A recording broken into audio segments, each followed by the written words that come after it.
90 రోజుల కోర్సు పూర్తి చేస్తే చాలు 100% ప్లేస్మెంట్ సపోర్ట్ తో సాఫ్ట్వేర్ జాబ్ మీ సొంతం. వెంటనే కోడ్ జ్ఞాన్ డెస్టినేషన్ ని సంప్రదించండి.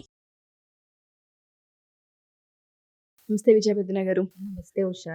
ఏ విషయాలని గుర్తుపెట్టుకోవాలి మనిషి, ఏ విషయాలని మర్చిపోవాలి అంటారంటే, ఒక ఇన్సిడెంట్ నుంచి బయటపడకపోతే చాలా మంది అనేది ఏంటంటే అది ఇంకొదిలేయి, దాన్ని మర్చిపోతేనే ముందు ఫ్యూచర్ కనిపిస్తుందని మాట్లాడుతూ ఉంటుంటారు. బట్ కొన్ని మనసులో నుంచి వెళ్ళవు బయటికి. ఏ విషయాలని గుర్తుపెట్టుకోవాలి, ఏ విషయాలని మర్చిపోవాలి అంటారు? నేను చెప్పగానే నువ్వు అంత ఈజీగా మర్చిపోగలవు, అంత ఈజీగా గుర్తుపెట్టేసుకోగలవు అని అంటే అంత ప్రాబ్లం ఉండదు.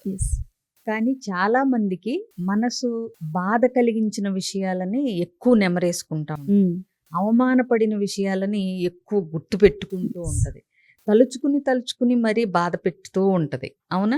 వాటిల్ని తలుచుకుని మరీ బాధపడతాం. మనం మైండ్ గురించిన రీసెర్చ్లో తెలిసింది ఏంటంటే, పాజిటివ్ విషయాలు మనకు జరిగినప్పుడు, మంచి విషయాలు జరిగినప్పుడు వాటికి మనం ఆనందిస్తాము, వాటి గురించి సంతోషపడతాము, సెలబ్రేట్ చేసుకుంటాము, అంతా అయిపోద్ది. కానీ తలుచుకుని పాజిటివ్ విషయాలను మనం అంత మళ్ళీ ఆనందించం. కానీ ఒక చెడ్డ విషయమో, ఒక బాధ పెట్టే విషయమో, ఒక నెగిటివ్ విషయాలో ఉన్నప్పుడు మాత్రం గుర్తు చేసుకుని మరి, అంటే నెమరు వేసుకుని మరి బాధపడుతూ ఉంటాం. అవునా? మరి ఎందుకు మనం పాజిటివ్ విషయాలు ఉన్నప్పుడు వాటిల్ని గుర్తు తెచ్చుకోకుండా నెగిటివ్ విషయాలను ఎందుకు గుర్తు తెచ్చుకుంటాం? ఎందుకంటే బేసిక్గా ఏమైందంటే, మనం అంటే అడవి మనిషి నుంచి మనం అంటే రూపాంతరం చెంది ఇప్పుడు ఇట్లా కల్చర్డ్, సివిలైజ్డ్ ఇక్కడ దాకా వచ్చాం కదా మనం. అప్పుడెప్పుడు అడవి మనుషులుగా ఉన్నప్పుడు, అనాగరికులుగా ఉన్నప్పుడు ఏంటంటే వాళ్ళకి ఎప్పుడు ప్రమాదాలు, ఆపదలు ఇలా పొంచి ఉండి, అంటే ఇప్పుడు అడవుల్లో ఉంటే ఎటు నుంచి ఏ జంతువు వస్తుందో తెలియదు, ప్లస్ తిండి తినాలంటే రోజు వేటకెళ్లాల్సిందే. అవునా? సో అలాగే పాములు ఉంటాయి, జంతువులు ఉంటాయి, క్రూర మృగాలు ఉంటాయి. కాబట్టి వాళ్ళకి ఏంటంటే డెత్ అనేది చాలా తక్కువ వయసులో వచ్చేసేది, చావు అనేది, మగవాళ్ళు కానీ అట్లా చనిపోవటం. అప్పుడు ఏంటంటే ప్రతిదానికి బ్రెయిన్ మనం ఎలా ట్యూన్ చేస్తే అలా ట్యూన్ అవుతుంది. న్యూరోప్లాస్టిసిటీ, న్యూరో సైన్స్ అంటున్నాం కదా మనం. సో అప్పుడు ఏంటంటే ప్రతి అడుగు జాగ్రత్తగా, ఎంతసేపు ప్రమాదాన్ని ఊహిస్తూ, ఎటువైపు నుంచి ఏముందో, ఎటువైపు నుంచి ఏమొస్తుందో, అమ్మో అది మీద పడితే ఎలా, అమ్మో ఇది జరిగితే ఎలా అనే ఒక నెగిటివ్ థాట్స్తో, అలర్ట్నెస్తో వాళ్ళు జాగ్రత్తగా కీడించి మేలించండి అనే ఇది ఉంటుంది కదా. ఆ టైప్లో ఉండటం వల్ల అట్లా తరతరాలుగా ఏంటంటే ప్రతీది ఫస్ట్ నెగిటివ్ ఆలోచనే వస్తుంది. నెగిటివ్యే ఎక్కువ గుర్తుంటాయి, నెగిటివ్వే ఎక్కువ నెమరు వేస్తాం, నెగిటివ్వే ఎక్కువ జ్ఞాపకం చేసుకుంటూ ఉంటాం. అది మనిషి ట్యూనింగ్లోనే ఒక్కోసారి అనిపిస్తుంది నాకు, ట్యూనింగ్లోనే అట్లా ఆ బ్రెయిన్ అట్లా వైరింగ్ అట్లా అయిపోయి ఉంటుంది అని. బట్ ఇప్పుడు మాత్రం ఖచ్చితంగా మనం దాన్ని బ్రెయిన్ని రీవైరింగ్ చేయాల్సిన అవసరం వచ్చేసింది. నీకు చిన్న కథ చెప్తాను. వివేకానందుడును ఆయన శిష్యులు ఒక నలుగురు కలిసి భిక్షాటన, ఆ రోజుల్లో వాళ్ళు భిక్షలో ఏమొస్తే అదే తినేవారు కదా, సో సన్యాసులు కాబట్టి. సో వెళ్ళినప్పుడు కొంతమంది తిడతారు, కొంతమంది శాపనార్థాలు పెట్టారు, కొంతమంది ఏంటి దరిద్రంగా ఈ అడుక్కోవటం, ఏదోటి చేసుకుని తినండి, లేకపోతే ఇట్లా ఎవరికి తోచిన అభిప్రాయాలు, తిట్లు, శాపనార్థాలు, వంకలు, చీత్కారాలు ఇట్లా వస్తూ ఉన్నాయి. కొంతమంది ఏమో ఇచ్చిన వాళ్ళు ఉన్నారు, బియ్యము అన్నీ, పప్పులు, ఉప్పులు మామూలుగా వాళ్ళకి తోచింది. కొంతమంది ఏమో ఏంటి ఇప్పుడు వాళ్ళు తినటానికి పనికిరాని అరటిపళ్ళు అలా ఇచ్చిన వాళ్ళు కూడా ఉన్నారు. అంటే పారేయలేక వీళ్ళకి ఇవ్వటం, అది ఎలాగో పనికిరాదని తెలుసు. పండిపోయిన అరటిపళ్ళు, సగం పాడైపోయిన అరటిపళ్ళు, ఇలా వాళ్ళకి ఏయో సరంజామా వస్తాయి. వాళ్ళకి వచ్చినప్పుడు ఏంటంటే వాళ్ళు ఏం చేస్తారంటే సగం పాడైపోయిన అరటిపళ్ళని ఆ సగం తీసేసి ఆవుకు పెడతారు. ఆవులకి పెట్టేసి మిగిలిన ఏ అయితే బాగున్నాయో బియ్యము, కూరగాయలు అంత మట్టుకు ఇంటికి అదే ఆశ్రమానికి తెచ్చుకుంటారు, వంట చేసుకుంటారు, మధ్యాహ్నం అవుతుంది, భోంచేస్తారు, అంతా అయిపోతుంది. వివేకానందుడు గమనిస్తే ఒక శిష్యుడు ఏంటో బాధపడతా దిగులుగా ఒక మూలను కూర్చుని ఉంటాడు భోంచేసిన తర్వాత. వెళ్ళి ఏంటి అలా ఉన్నావని అడిగితే, ఏంటి స్వామి ఈ బ్రతుకు అసలు, రోజు మనం భిక్షకి వెళ్ళటం, వాళ్ళు తిట్లు తిట్టడం, అవి వినటం, మనం ఆ శాపనార్థాలు, అని మనసుకు చాలా కష్టంగా ఉంటుంది అని అంటే, అప్పుడు వివేకానందుడు అంటావు, నువ్వు ఈ జీవితాన్ని అంటే సంఘ పరిత్యాగి అంటే ఏంటి, అన్ని సంఘాలను కోరికలను పరిత్యజించి, అవునా?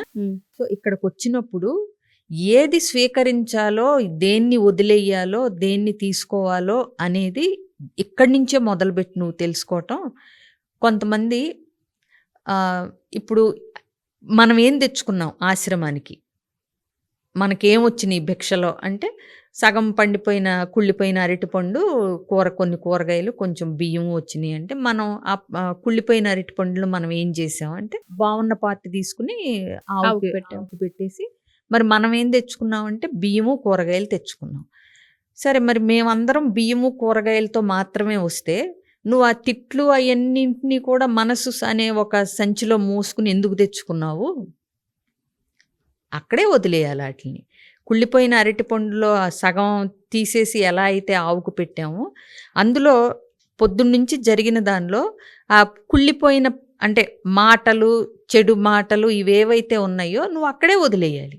ఆ సగం బాగోని అరటిపండు ఎలా పడేసామో మనం, మనకు అక్కర్లేని మాటల్ని మనం స్వీకరించకుండా అక్కడే వదిలేసుకోవాలి అని చెప్తే, నిజమే స్వామి, నాకు మీరు చెప్తుంటే అనిపిస్తుంది ఇంక నుంచి నేను అంటే మంచినే స్వీకరించి మనం ఎందుకు ఈ పని చేయటానికి ఇక్కడికి సన్యాసిగా ఎందుకు మారాము అన్నదాన్ని దృష్టిలో పెట్టుకుని అలాంటి వాటికి బాధపడకుండా ఉండటానికి ప్రయత్నిస్తానని చెప్పి హ్యాపీగా సంతోషంగా లేచి వెళ్ళిపోతాడు అక్కడి నుంచి.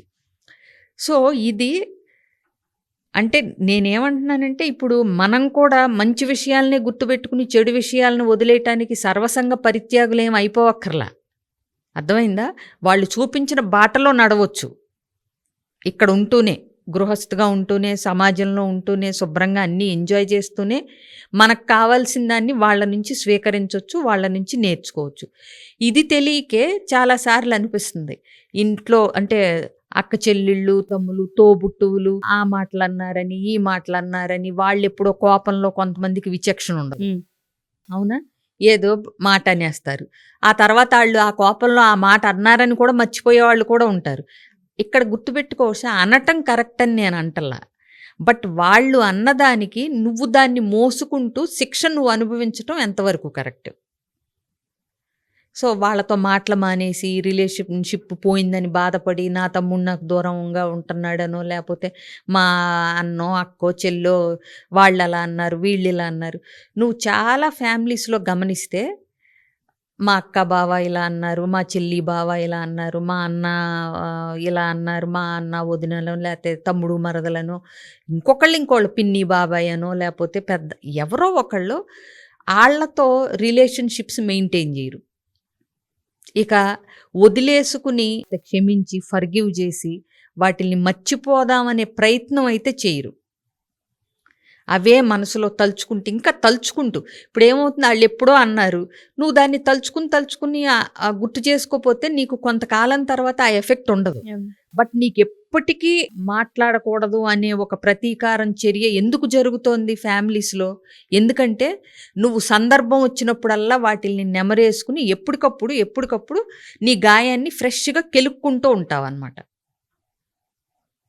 నీకు అర్థమవుతుందా? ఇప్పుడు ఒక గాయానికి బ్యాండేజ్ వేసి నువ్వు దానికి మందు రాసి బ్యాండేజ్ చేసుకుని డ్రెస్సింగ్ చేసుకుని పెట్టేస్తే ఏమవుతుంది? 2 రోజులకో 4 రోజులకో పడుతుంది, కొన్ని రోజులకి గాయం మానిపోద్ది, అవునా? బట్ నువ్వు ప్రతిసారి దాన్ని కెలుకుతూ దానికి ఏమీ డ్రెస్సింగ్ చేయకుండా దాన్ని అలా ఓపెన్గా వదిలేసి దానికి ఏదో ఒకటి తగిలించుకుని ఇవన్నీ చేస్తున్నప్పుడు ఏమవుతుంది? ఎప్పటికప్పుడు ఫ్రెష్గా ఆ గాయం రేగుతూ ఉంటుంది మళ్ళీ, అవునా? దాంతో ఏమవుతుంది? ఇంకాస్త పెద్ద పుండు అవుతుంది. సో మామూలుగానే మనం ఏమంటాం, శరీరానికి తగిలిన గాయం మానొచ్చు కానీ మనసుకు తగిలిన గాయం ఎగ్జాక్ట్లీ ఎందుకు మానదని అది పెయిన్ అని చెప్తూ ఉంటుంటారు చాలా మంది. ఎందుకంటే మనం దాన్ని రిపీట్ చేసి దాన్ని బాగా గుర్తు తెచ్చుకుని ఎప్పటికీ ఫ్రెష్గా ఉంచుకుంటాం మనం. అందుకని మనసుకు తగిలిన గాయాలు త్వరగా మానవు. అర్థమైందా? బట్ అవతల వ్యక్తులు ఎవరు, మన రిలేషన్షిప్ వాళ్ళతో ఎలాంటిది, వాళ్ళు ఎలాంటి వ్యక్తులు, నిజంగా ప్రతిసారి మాట తూలే వ్యక్తులేనా, లేకపోతే ఏదన్నా కోపంలో అన్నారా? ఇప్పుడు ఒక్క మాటతో అన్నాళ్ళ స్నేహమో అన్నాళ్ళ బంధమో టక్కున వదిలించుకోగలగటం అనేది ఎవరికైనా ఎంత కష్టం, అవతల వ్యక్తికైనా యువతల వ్యక్తికైనా. అవునా? సో కాబట్టి ఏంటంటే బేస్డ్ ఆన్ అంటే కొంచెం నువ్వు హిస్టరీ కూడా తీసుకోవాలి. మరి ఇప్పుడు నువ్వు లా కూడా నీకు శిక్ష వేసే ముందల ఒకళ్ళు ఎవరన్నా హత్య చేశారనో పొడిచారనో వెళ్ళినప్పుడు వాళ్ళ హిస్టరీ కూడా చూస్తుంది.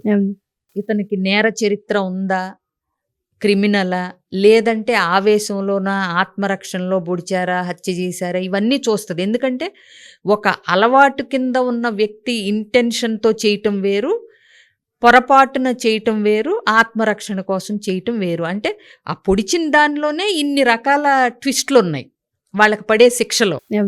అవునా? ఇప్పుడు అలా ఇద్దరు పరిగెడతా పొరపాటున దేన్నో పొడవబోతే మనిషికి తగిలి పొడిస్తే అది దానికి శిక్ష తక్కువగా ఉంటుంది. ఎందుకంటే పొడవాలనే ఆలోచన లేదు అక్కడ, కానీ పొడవబడ్డాడు. అలాగే వీళ్ళు ఎలాంటి వ్యక్తులు, ఏ సందర్భంలో మాట తూలుంటారు అనేది వాళ్ళ ఎక్స్ప్లెనేషన్ కూడా విని క్షమించగలిగితే నీ పెద్దరికం, నీ సంస్కారం, నీ యొక్క ఔన్నత్యం ఈ బయటపడే అవకాశాలు ఉంటాయి. అవతల వ్యక్తితో నీకున్న ఎన్నేళ్ల అనుబంధంలో మీ ఇద్దరి మధ్య అండర్స్టాండింగ్లో జస్ట్ ఒక మాటకు విలువిచ్చి మనసుని అవే గుర్తు చేసుకుంటూ ఉండాలా, క్షమించి వదిలేయొచ్చా అనేది నీ నిర్ణయం మీద మీ రిలేషన్షిప్పే ఆధారపడి ఉంది. అవునా కదా? సో ఇవన్నీ ఏంటంటే జడ్జి చేసుకోగలగాలి. మనం ఎందుకు ఇలా భారం మోస్తున్నాం, ఈ నెగిటివిటీస్ ఎందుకు రిలేషన్షిప్ని పాడు చేసుకుంటున్నాం, పరిష్కారం మార్గం ఉంటే రెండు వైపులా సంతోషకరంగా ఉండే మార్గాలు ఏమన్నా ఉన్నాయా అనేది చూసుకుని మనసులో భారాన్ని దించేసుకుని పాజిటివ్స్ అన్నీ, ఇప్పుడు వాళ్ళు 2 నెగిటివ్స్ నీకు చాలా ఘోరమైనవి చేశారు, బట్ అంతకుముందు నువ్వు లెక్కేసుకుంటే నీ జీవితంలో వాళ్ళు ఒక 4-5 మంచి చేసిన సంఘటనలు కూడా నీకు ఉంటాయి. డెఫినెట్గా నీకున్న రిలేషన్షిప్ని బట్టి ఉండొచ్చు. చూసుకోండి, వాటితో వీటిని తరాజులో వేసి తూకం వేసి ఏటికి ఎక్కువ వెయిటేజ్ ఇవ్వాలో తెలుసుకోండి. ఆ తెలుసుకోవటం, దేనికి ఎక్కువ వెయిటేజ్ ఇవ్వాలి అనే నిర్ణయం తీసుకోవటం మీ యొక్క సంస్కారాన్ని బట్టి, పెద్ద మనసుని బట్టి ఉంటుందనేది గుర్తుపెట్టుకోండి. అలా అని మరీ ఎక్స్ట్రీమ్స్ గురించి మాట్లాడలా నేను. ఏది చేసినా పడు, ఏమన్నా పడు వద్దు, మీ లిమిట్లోనే మీరు ఉండండి. బట్ సందర్భాన్ని బట్టి అవతల వ్యక్తుల్ని అర్థం చేసుకుని అవసరమైతే క్షమించగలిగితే వాళ్ళు హ్యాపీగా ఉంటారు, మీరు అంతకన్నా హ్యాపీగా ఉంటారు. ప్రతి ఒక్క రిలేషన్షిప్కి ఈ ఎపిసోడ్ చాలా ఇంపాక్ట్ని క్రియేట్ చేస్తుంది. ఎంతమంది చూస్తారో తెలియదు, కానీ చూసిన ప్రతి ఒక్కరికి మాత్రం ఒక పాయింట్లో టచ్ అవుతుంది డెఫినెట్గా. Thank you ma'am, thank you so much. Suman టీవీలో మీ పర్సనల్ అండ్ బిజినెస్ ప్రమోషన్స్ కోసం కింది నెంబర్కి కాంటాక్ట్ చేయండి.